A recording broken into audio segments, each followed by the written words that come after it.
Hi, I'm Nigel Wiles, branch manager at Bayview Credit Union, and I'd like to tell you a little story. Once upon a time, there was a guy who made some pretty bad financial decisions. Let's call him Johnny Debt. And then there was a guy who made some pretty good financial decisions. Let's call him Morgan Freeman. In his 20s, Johnny Debt bought everything on his credit card, but never paid it down.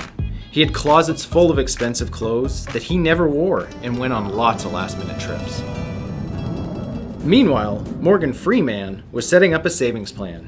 He knew compounding interest helps your money grow, and it's kinda handy to have savings in the case of an emergency.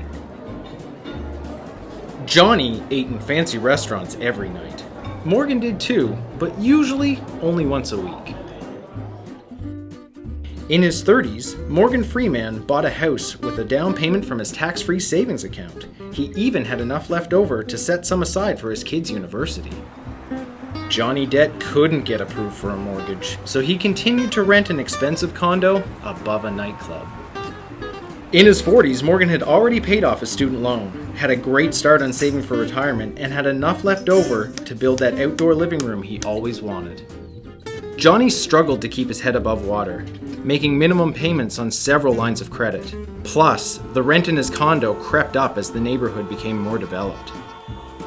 Now in their 50s, Morgan owns his house outright and has plenty of cash set aside for his kids to go to university.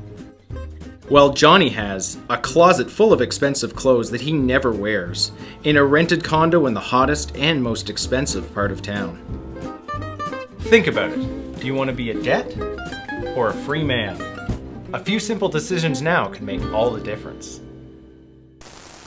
Your 2 cents is made possible by Credit Unions of Atlantic Canada and produced by Canadianity Content Studios.